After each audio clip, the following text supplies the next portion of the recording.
We do start with a Fox News alert for you. It is day 2 of the political staring contest in Washington, and signs now of possible movement. President Obama inviting congressional leaders to the White House this evening to talk about how to end the shutdown. This will be the first face-to-face meeting, Bill, between the president and House Speaker John Boehner since this whole mess began. So they can sit down and talk. Apparently. So welcome to America's News Headquarters. I'm Allison Camerata. And I'm Bill Hemmer. Day 3 for us here in Fox HQ. How you feeling? Feeling good. Here we go. Okay. There is a White House briefing this hour. We could learn more about the meeting then. Meanwhile, though, the White House and the House, for that matter, right now working on a set of mini spending bills, and they're getting blasted by Democrats for doing that. It's time for Republicans to stop throwing one crazy idea after another at the wall in hopes that something will stick. Nothing is stuck. There's been a sensible plan to reopen the government, right in front of House Republicans all along. Clean, 6-week resolution that opens government today, and we passed it in the Senate last week. It's not really about policy anymore. It's about power. It's a power game that's played within here in the Beltway, and I find it a disarming and disgusting one, because the policy we keep sending over, not just on what we did on Saturday, but what we are doing today, and the policy that we have done in the past with appropriation bills that have gone over there, is good, decent policy.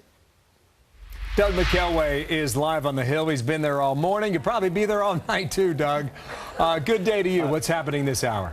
Well, I'm not going to be here all day. Mike Emanuel's going to take over for me shortly, Bill, so I get a little reprieve. There are a lot of new developments this afternoon. First and foremost, on the House side, House Republicans continue to move towards a vote on a number of these mini spending bills that would fund the Veterans Administration, national parks and museums, the D.C. government, the National Institutes of Health, and the National Guard and Reserves. They are doing this in the face of withering criticism from Democrats in both houses.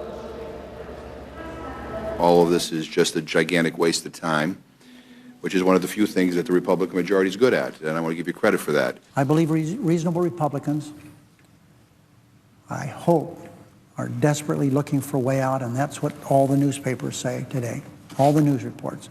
Each day, a couple more come forward. I don't blame them for looking for a way out. These piecemeal bills, they're not a way out. Obama administration already promised to veto them, so they obviously aren't the answer. But Republicans counter it is the Democrats who are intransigent and unwilling to negotiate. Here's Mitch McConnell on the Senate floor. Instead of agreeing to a couple of common sense proposals related to this law, they stuck to their absolutist position. 100% of Obamacare, when and how they want it, no matter what.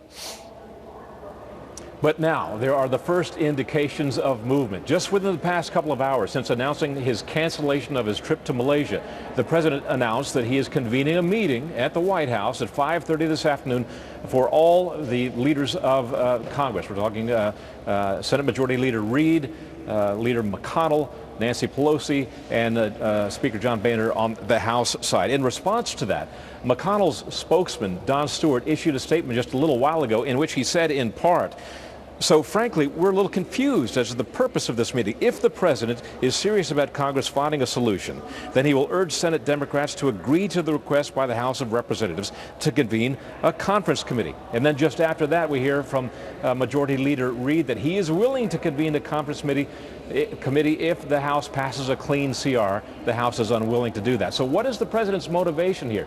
One thing we can say for certain is that we're coming up against October 17th. That's the point at which we reach the debt ceiling. The president has got to be feeling some heat from that, and certainly doesn't want the double trouble of the continuing the CR and also the debt ceiling battle. He doesn't need those two fights on his hands at the same time. And you wonder, too, Doug, I mean, if this trip to Southeast Asia is even going to happen given the circumstances now. But we'll follow that. Thanks. And we'll let Emmanuel know that he's on duty soon. Okay. Doug McElway from the Hill. Here's Allie. Thank you.